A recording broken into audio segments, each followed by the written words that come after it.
Hi hello నమస్తే, నేను మీ వెంకట్. జగన్ గారి పరిస్థితి చూస్తుంటే ఇప్పుడు ఆయన భవిష్యత్తు, రాజకీయ భవిష్యత్తు ఏమిటి అనేది ఒక పెద్ద ప్రశ్నగానే కనబడతా ఉంది. మూలిగే నక్కపోయినా తాటికాయ పడ్డట్టుగా అసలే పార్టీ ఘోర పరాజయాన్ని చవిచూసి ఇందులో ప్రజల సొమ్ముని దోచుకున్నారో అర్థమైపోతూ ఉంది. ఇప్పుడు విజయసాయిరెడ్డి గారు అప్రూవర్గా మారితే ఏంటి పరిస్థితి? 2-3 విధాలుగా ఇప్పుడు మనకి వినపడతా ఉన్నాయి. జాతీయ స్థాయిలోను, రాష్ట్ర స్థాయిలోను ఇవి ఉన్న పరిస్థితులు కూడా. అంటే మరి జగన్ గారు ముఖ్యమంత్రిగా ఉన్నప్పుడు నంబర్ 2గా వ్యవహరించింది ఎవరు? విజయసాయిరెడ్డి గారు. సరే, శాంతి లాంటి ఎస్టీ మహిళా జీవితాలను నాశనం చేసిన ఆయన నేనే మోనార్క్ని, జగన్ కంటే నేనే అసలు జగన్ నథింగ్ అన్నట్టుగా వ్యవహరించిన సందర్భాలు కూడా ఉన్నాయి. కొన్ని సందర్భాల్లో జగన్ గారు ఆయనకి ఈగో క్లాసులు వచ్చి ఆయన పక్కన పెట్టిన సందర్భాలు కూడా ఉన్నాయి. ఏదేమైనప్పటికీ అధికారం అడ్డం పెట్టుకొని జగన్ గారి తర్వాత ఆ స్థాయిలో భోన్ చేసింది అన్ని రకాలుగా, భూములు కావచ్చు, ఫండ్స్ కావచ్చు, ఏదైనా కూడా నంబర్ 2 క్రెడిట్ 100% విజయసాయిరెడ్డి గారికే వెళ్తుంది అనేది దాంట్లో మరి మీకేమైనా సందేహాలు ఉన్నాయో కానీ నాకైతే లేవు. ఎందుకంటే ఆయన ఒక నియంతృత్వ ధోరణి, ఈయనంతే ఆయనంతే, ఇద్దరు నియంతలు ఆంధ్రప్రదేశ్ని పరిపాలించారు 2019 నుంచి 2024 దాకా. సో కొంతమంది డకోటా బూతులు తిట్టే వాళ్ళని అడ్డం పెట్టుకొని మంత్రులుగా ఎఫిషియెంట్ మినిస్టర్స్ అంటే ఎవరిని చెప్పడానికి ఉన్నారు అక్కడ అసలు? సో ఆయనకి తిట్లు తిట్టేవాళ్ళు ఎవరు? చంద్రబాబు నాయుడిని, పవన్ కళ్యాణ్ని, లోకేష్ని, మరి వాళ్ళ కుటుంబాలని, ఆడవాళ్ళని తిట్టే వాళ్ళే కావాలి. అటువంటి వాళ్ళని పెట్టుకున్నారు. కొడాలి, మరి రోజా గారు, మరి ఇంకా మరి ఆయన జోగి రమేష్ అయితే అందులో ఆయనకి ఆస్కార్ ఇవ్వచ్చు, ఇప్పుడు అనుభవిస్తున్నారు. సో కర్మ రిటర్న్స్ అంటారు, భగవద్గీత చెప్పేది. కర్మ సిద్ధాంతం అంత తేలిగ్గా తీసుకోవడానికి ఏం లేదు. సరే, ఇప్పుడు టాపిక్ డైవర్ట్ అవ్వకుండా కనుక మాట్లాడుకుంటే, ఇప్పుడు పరిస్థితులు ఏమీ చేయలేనటువంటి పరిస్థితి వచ్చింది జగన్ గారికి పార్టీ పరంగా, రాజకీయంగా. ఎందుకంటే ఎమ్మెల్యే సీట్లు 175 ఉంటే 11 సీట్లే ఇచ్చారు, 11 సీట్లనే గెలిపించుకోగలిగిండు. అఫీషియల్గా ప్రతిపక్ష నాయకుడు హోదా కూడా ప్రజలు ఇవ్వలేదు, ఏపీ ప్రజలు. మరి ఎంపీల పరంగా చూసుకున్నా కూడా 4 ఎంపీ సీట్లే గెలుచుకున్నారు. అయితే ఇప్పుడు మరి ఏంటి, ఎన్డీఏ కూటమికి తిరుగులేని ఆధిక్యత ఉంది ఏపీలో. రాజ్యసభలకు సంబంధించి కొంత సపోర్టు కావాల్సి ఉంది. సో దీంతో ఇప్పుడు మరి వైసీపీకి అక్కడ 4th ప్లేస్లో ఉంది రాజ్యసభలో. వాళ్ళ ఎంపీల సంఖ్య 11 వరకు ఉన్నారు.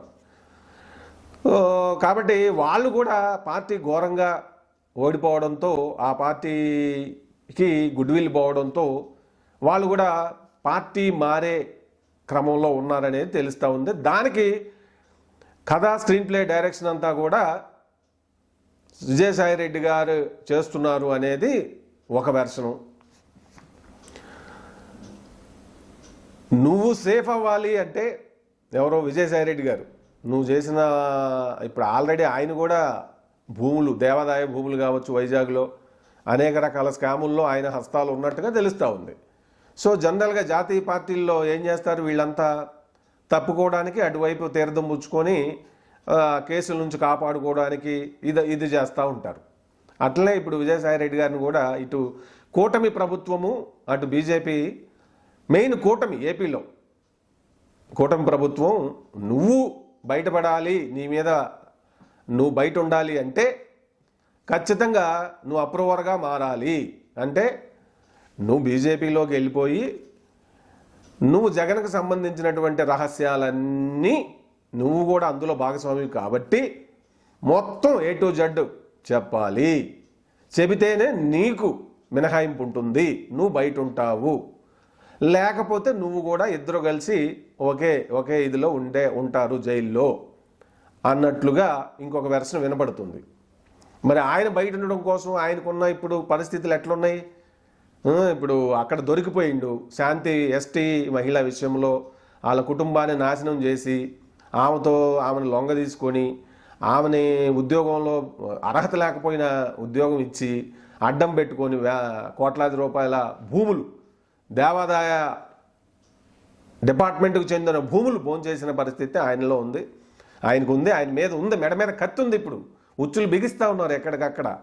సో ఇదైతే దారుణం. అంటే వీళ్ళ రాజకీయ అవసరాల కోసం వీళ్ళు ఇట్లా ఇది చేసి ప్రజల్ని మభ్యపెట్టడం అనేది కూడా మనం గమనించాలి మళ్ళీ.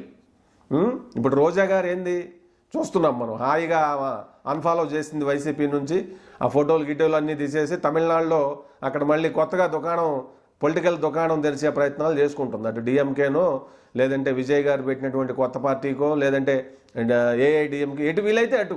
ఇక్కడ ఉంటే ఇంకా మనం బతకలేము, ఇక్కడ ఫ్రై చేస్తారు బజ్జీల్ని, మిర్చి బజ్జీల్ని ఫ్రై చేసినట్టు అనేది ఆమెకు అర్థమైపోయింది. మరి అయితే ఇప్పుడు ఆమె పోతే పోయింది, ఆడుదాం ఆంధ్ర అంటూ మరి దాదాపు 120 కోట్ల రూపాయల ఫండ్స్ దుర్వినియోగం అయిపోయినాయి అని చెప్పి అపక్క తపక్క మరి ఆయన సిఇఓ ప్రసాద్ గారు ఫిర్యాదు చేయటం జరిగింది. ఆమెకు నోటీస్ కూడా ఇచ్చారు మాజీ మంత్రి రోజా గారికి. మరి ఇప్పుడు ఆమె అటు వెళ్ళిపోతే ఏంటి పరిస్థితి? ఆ ఫండ్స్ ఏంటి? అది ప్రజలు అడుగుతున్నారు. ఫండ్స్ అయితే ముక్కుబిండి వసూలు చేయాల్సినటువంటి పరిస్థితి ఉంది, పనిష్మెంట్ కూడా పడాల్సిందే అనేది ఇక్కడ ప్రజలు కోరుకుంటున్నారు. ఆ విషయాన్ని అధికార ప్రభుత్వం విస్మరిస్తే మాత్రం ప్రజలు గుర్తుపెట్టుకుంటారు. ప్రజలు గుర్తుపెట్టుకుంటే ఫలితాలు ఎలా ఉంటాయనేది మరి ఇటు తెలియదేం కాదు ఎవరికైనా కూడా. సో ఇట్లా వీళ్ళు ప్రజల సొమ్ము ప్రజల ధనం భోంచేసి రాబందుల్లాగా ఎటు పడితే అటు తప్పించుకుంటే సరిపోద్దా? రాజకీయం అంటే కాదు కదా. సో ఇప్పుడు మొత్తం మీద ఏదేమైతే మొత్తం వైసీపీ రాజ్యసభ ఎంపీలంతా అది అక్కడ ఖాళీ అయిపోయే పరిస్థితి కనపడుతూ ఉన్నాయి. ఏది ఒక 5-6 మంది బీజేపీలోకి వెళ్ళిపోయే అవుతారనేది వినపడుతుంది.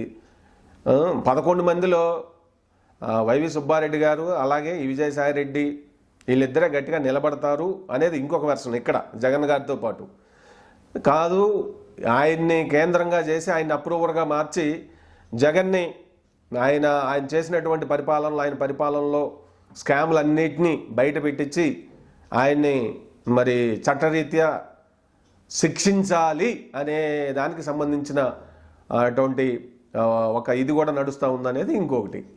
మొత్తం మీద అయితే మరి ఇటువైపు జగన్ గారి వైపు ఉంటాడా ఈయన విజయసాయి రెడ్డి? ఖచ్చితంగా ఉంటే ఇద్దరికి మరి తప్పదు, ఇద్దరూ బాధ్యత వహించాల్సి ఉంటుంది బయటపడే స్కాములకి. మరి లిక్కర్ స్కాము ఉంది, అలాగే ఇసుక స్కాము ఉంది, అన్నా క్యాంటీన్లు సంబంధించినవి ఉన్నాయి, మరి తర్వాత మైన్స్, ఇట్లా ఒక్కటి కాదు దేన్ని వదిలిపెట్టలేదు. తినేటటువంటి సమోసాలకే అంత దారుణంగా వేసుకున్నారు బిల్లులు. ఇంకా సోర్సులు వచ్చాయంటే జగన్ గారు వదిలిపెడతారా? అసలు ఆయన ముఖ్యమంత్రి అయిందే డబ్బుని ఎట్లా జనరేట్ చేసుకోవాలి, ఆంధ్ర ప్రజల సోర్స్ని దోచుకోవాలి అనే విధంగా అన్నట్టుగా ఆయన పని విధానం ఆయన చూపించారు. నేను అంటున్న మాట కాదు, ఆయన విధానమే అట్లుంది. ఏదో డెవలప్ చేసి చరిత్రలో నిలిచిపోయేలాగా వాళ్ళ నాన్నగారిలాగా కొంత మంచి పేరు తెచ్చుకుందాం, రైతులకు మంచి చేద్దాం, అటువంటిది ఏ కోచాన లేదు, బ్లడ్లో ఇంత కూడా లేదు. అంతా కావాలి, అంతా తినాలి, భుక్తాయాసం రావాలి, పడని వాళ్ళని జైల్లో పెట్టేయాలి, లేదంటే ఇంకో రకం భయపెట్టాలి, లేదంటే అసలు ఈ భూమి మీద లేకుండా చేయాలి అనేటటువంటి ఆలోచన, గ్రడ్జు, అబ్బా అబ్బా అబ్బా అబ్బా అబ్బా. సో మొత్తం మీద అయితే ఇప్పుడు మరి ముందు భవిష్యత్తు అంతా కూడా తెలుసుద్ది. విజయసాయి జరిగే పరిణామాలు మనకు తెలియజేస్తాయి. సో మరి బీజేపీ వైపు ఆయనే బీజేపీలోకి వెళ్ళి ఆలోచన చేస్తున్నారు అనేది గట్టిగా వినపడుతుంది విజయసాయి రెడ్డి గారు. మరి వెళ్తారా ఉంటాడా? అటు కనుక వెళ్ళాడు అంటే జగన్ గారికి కష్టాలు స్టార్ట్ అయినట్టే అని చెప్పడంలో ఏ విధమైనటువంటి డౌట్ లేదు. అంటే ఖచ్చితంగా ఆయన బీజేపీకి వెళ్ళాడంటే ఆయన ప్రొటెక్ట్ చేసుకోవడానికి వెళ్తున్నట్టే భావించాల్సి ఉంటుంది ఇప్పుడున్న పరిస్థితుల్లో. ఏది విజయసాయి రెడ్డి గారు. సో అటు వెళ్ళాడు అంటే దాని వెనక రాజకీయపరమైన ప్రేరేపితం లేకుండా అయితే ఉండదు కదా. ఇప్పుడు ఆల్రెడీ కూటమికి మరి ఎన్డీఏ కూటమి ఇక్కడ చంద్రబాబు నాయుడు గారు సపోర్టు మద్దతు చాలా పకడ్బందీగా ఉంది. జాతీయ స్థాయిలో కూడా ఇప్పుడు ఆయనది మళ్ళీ అప్పటి మాదిరి గత కాలపు ఇదిలో చక్రం తిప్పినట్టుగా అటు ఒకవైపు బీహార్ ముఖ్యమంత్రి మరి ఆయన నితీష్ గారు, ఇటువైపు చంద్రబాబు నాయుడు గారు చాలా క్రియాశీలకంగా వాళ్ళ మద్దతు అవసరమైంది కాబట్టి కింగ్ పిన్స్గా మారినటువంటి పరిస్థితి కనబడుతూ ఉంది. సో ఇటువంటప్పుడు ఖచ్చితంగా జగన్ గారికి ఉచ్చు బిగించే పరిస్థితులు అయితే కనపడతాయి. మరి నిజంగా ఏం జరుగుతుంది అనే దాన్ని బట్టి మనకి భవిష్యత్తు చెప్తుంది. విజయసాయి రెడ్డి గారి మీదే జగన్ భవిష్యత్తు ఆధారపడి ఉందనడంలో ఏ విధమైన డౌట్ లేదు ఈ పరిస్థితులు కనుక గమనించుకుంటే. ఎందుకంటే 100% ఆయన నంబర్ 2గా వ్యవహరించారు. అదంతా కూడా ఏపీ ప్రజలకి తెలుసు, మంత్రులకి తెలుసు, వైసీపీ వాళ్ళకి తెలుసు, అందరికీ తెలుసు. కాబట్టి ఇప్పుడు నిజంగా మరి స్వామి భక్తి చాటుకుంటాడా విజయసాయిరెడ్డి గారు? వెళ్లకుండా బీజేపీకి కానీ ఎటు వెళ్లకుండా మరి జగన్నే అంటిపెట్టుకొని చివరిదాకా ఆయన ఉంటాడా? మీరు అనుకుంటున్నారేమో కానీ నాకైతే నమ్మకం లేదు.